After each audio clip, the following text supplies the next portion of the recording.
I'm going to show you how to overcome the objective of the no, show you how to look at that word no in a completely different aspect or a different light, and I'm going to show you how to get 6 no's and turn it into a yes.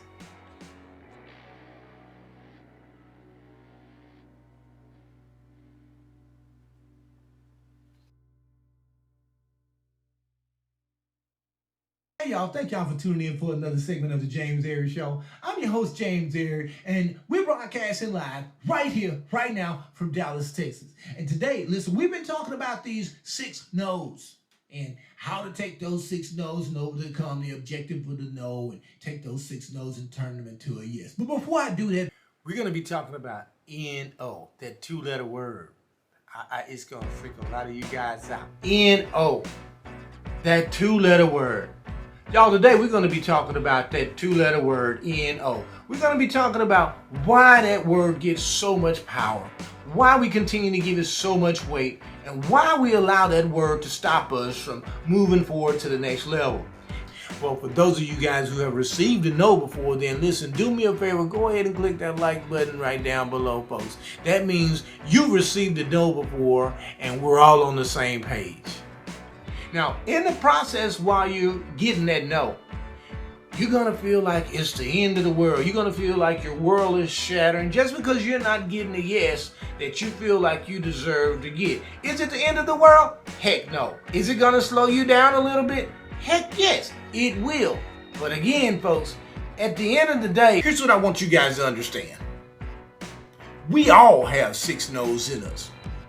It doesn't matter who we are, where we've been, where we came from, and what we're doing. Even some of the best of us, Jeff Bezos, Warren Buffett, Elon Musk. That's right, we all have 6 no's in us. And today, I'm going to show you how to overcome the objective of the no, show you how to look at that word no in a completely different aspect or a different light, and I'm going to show you how to get 6 no's and turn it into a yes.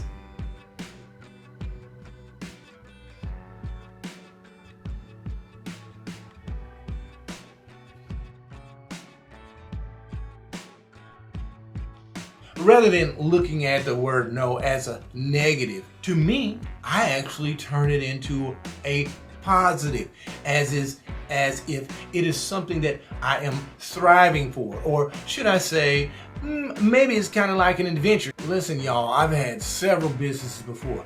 I've been in the nightclub industry, I've owned insurance company, trucking company, construction companies, folks. Listen, you name it, I've done it all. And one of the things that I can tell you that is consistent in doing business is getting the no. Seeing that 2-letter word. And because I've been in business for such a long time, folks, one of the things that I've learned is that instead of looking at the word no as a negative, listen, I've turned it into a positive by thriving off the word no. And if you want to know more about thriving off the word no, just leave me a comment. I'll be more than happy to go more into detail. But for the sake of time, I just want to get through these just to kind of show you that how you can look at the 2-letter word N-O in a completely different light and get a different outcome. Listen, you can change the way that you think, and it'll change your life. Another way that you can look at no, instead of looking at the word no as defeat, as if, oh man, I've been defeated and what am I going to do now? And which way did I go? Which way did I go? No. Instead of looking at it as a defeat, you should look at it as a challenge, as if you are in a race and you're in a 100-yard dash and your component is next to you. And it's up to you to defeat your component because they are challenging you. Just another way for you to take a look at it and look at that 2-letter word N-O in a completely different light. One other way, folks, listen, I should tell you that instead of looking at that N-O, that 2-letter word N-O, maybe you should try looking at it as if it's an adventure. An adventure like you're going to the Ozark Mountain. For those of you guys in other countries that are unfamiliar with the Ozark Mountain is one of the most beautiful hiking mountains in the world. beautiful. Just say, for instance, you're going hiking in the Ozark Mountains and you've done your research on it, you've seen photos, you've read the reviews of the Ozark Mountain, and your expectations are really, really high. Well, once you get there, because you've never seen it before, you're going to be super, super excited. Well, guess what? Once I get a no, I take on that same excitement, that same energy, because I know that we all have 6 no's in us. And in this next example, I'm going to show you how I got fired from one of my jobs before. I was fired. Well, for those of you guys who've been following me, I've been fired on a lot of my jobs before. But that just let me know that I wasn't destined to be an employee. I know back then, from me being fired or terminated multiple times, I know then that I was destined to be an employer. So I'm going to show you here, folks, one simple way that I was able to get those 6 no's and turn them into a yes. I was blessed to have a mentor. His name was Bob Cantwell. You'll see his picture pop up here on the screen here in a second. One of the things I learned from Bob Cantwell through actually getting employed or gaining employment, we all have 6 no's in us. And I'll explain to you why. I got fired from another one of my jobs, folks. And a lot of you guys that's been following me, you'll know that's one of the things that I talk about often, about how I was really never ever able to keep employment. In the process of trying to gain employment from Bob Cantwell, it took me a while to do so. Let me tell you the story. And I had a friend that actually was going to DeVry with me, and she was working for this mortgage company. And I told her, listen, I just got fired. She was like, listen, why don't you come up here where I'm at and fill out an application? And I said, for what? Doing what? She said, and being a loan officer. I said, oh, okay. I said, but I never done it before. She was like, that's no big deal. So I actually went, and I went home that night, and I did research about mortgage bankers, loan officers, loan processors, to find out exactly what the job entails. I really got myself diverse. I submerged myself into the word mortgage. And at that time, folks, I didn't know that the word mortgage had 2 G's. No, seriously, I thought it was spelled M-O-R-T-G-E. But after doing my research, folks, I learned that mortgage actually has 2 G's. So I went in to fill out the application, filled out the application. I waited a couple days, and then I went back and I called Bob Cantwell. He was the owner of the company. He was the CEO. Robert Cantwell is a great guy. He's actually my mentor. He was one of my mentors. He didn't even know it was my mentor, but I followed him. To whereas if I turned him to my mentor, I watched everything he did. I watched the way he talked, the way he walked, because he was a successful guy. And obviously, I wanted to become successful one day. So I picked up the phone and called the receptionist, and I asked for Bob Cantwell. Bob Cantwell answered the phone and said, hey, Bob, this is James. Just giving you a call. I filled out the application last Thursday, and I just wanted to give you a call just to check on the status of the application. Thursday rolled around. Next Thursday rolled around. And guess what?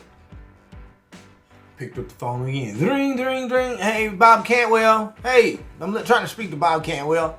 All right, hold the line. Hey, Bob Cantwell, this is James Area. I filled out an application about 2 weeks ago, and I spoke to you. You said you haven't had a chance to take a look at the application just yet. So I just want to give you a call real quick just to see if you check the status of the application, see if you had a chance to take a look at it. He says, oh, yeah, well, yeah, I had a chance to take a look at it, and I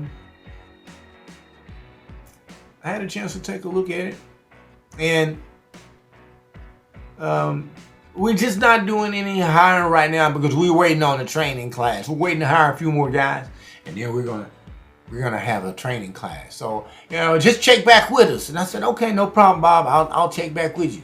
So again, folks, we're at no number 2 here now.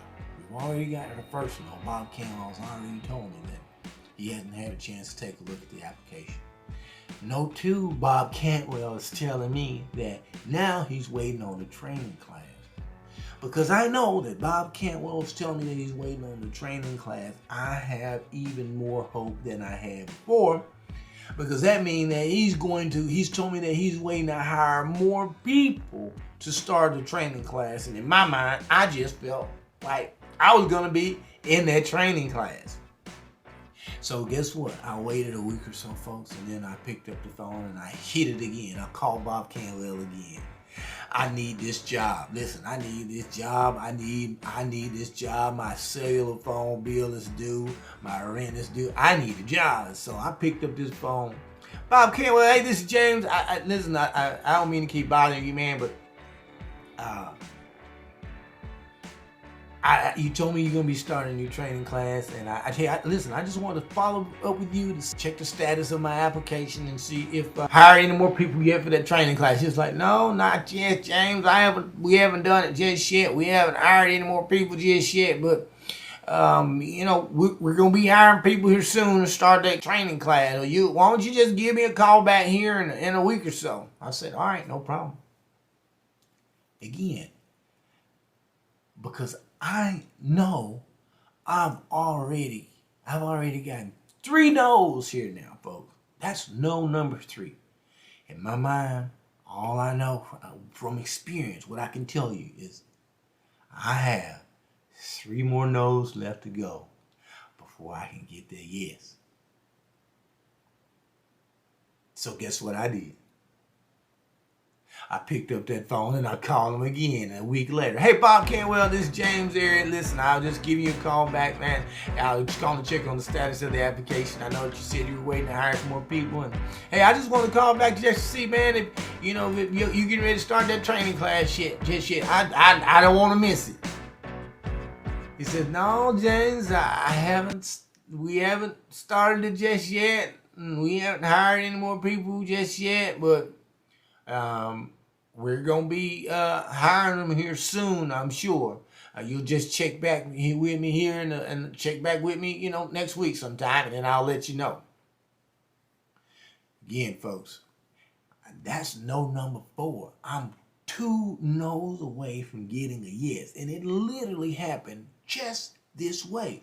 I'm 2 no's now away from getting a yes. So you know what I did? I know I only got 2 more no's left to go. So guess what? I picked up the phone and I called him again a week later. Hey, Bob Cantwell, I'm excited now. I'm getting really, really excited now, folks, because I know that I'm a little bit closer to getting that yes. So I picked up the phone. Hey, Bob Cantwell, this is James. I just want to give you a call again and to check on the status of the training class. I know you said that you would be hiring some more guys, and you told me to just give you a call back. I just want to call and follow up with you. He says, no, I haven't done anything just yet. I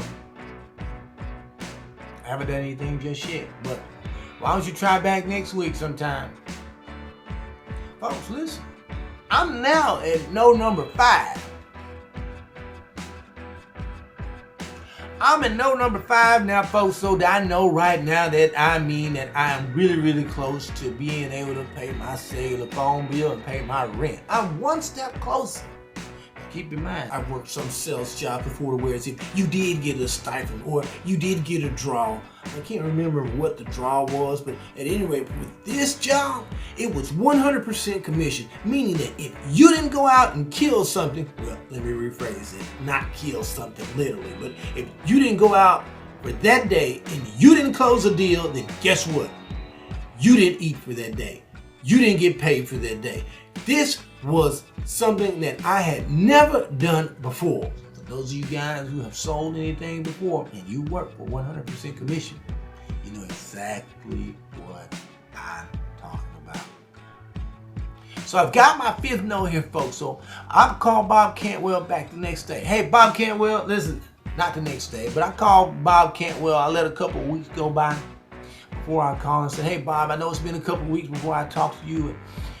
the holidays passed, and I wanted to, make sure I had a, good holiday. You had a pretty good holiday. He said, yeah, man, our holiday was good. How was yours? I was like, it was great, man. It's going to be even better once I get hired. So, where y'all at, man? Y'all started the training class just yet? You didn't start it without me, did you? And notice, I said, you didn't start it without me, did you? He said, no, we haven't started just yet, James, but, or just give me a call back, next week sometime. I said, hey, why don't I call you back on next Thursday? I got this thing for Thursday, folks. So So what I did is I picked up the phone and called him on Thursday and said, hey, Bob Canwell, listen, this James, man, listen, I know you said you were waiting to start a new training class. I'm just patiently waiting. I know once I get started, man, I'm gonna be one of your best salespersons, Bob. And listen, man, man, listen, I want to show you exactly what I can do.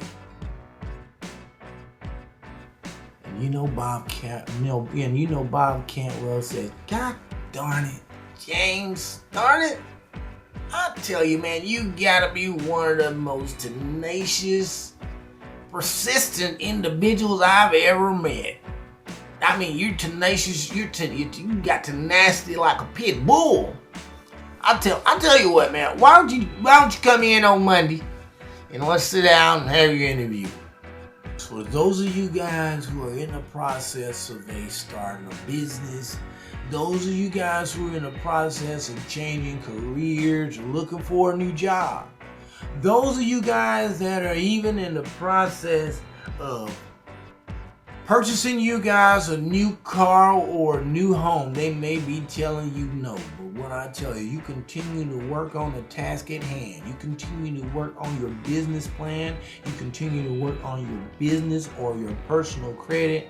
You continue to work on your resume or your interviewing skills. At some point, you will get a yes. Folks, I'm your host, James Ayre, and again, we want to thank you guys for tuning in for another segment of the James Ayre Show. And once again, folks, I have to tell you this, I'm going to always leave you with some jewels. So y'all remember, the next time you get a no, I want you to look at it from a different light. It's just an adventure. It's not a defeat, it's a challenge. And when they tell you no, just remember, it means not yet.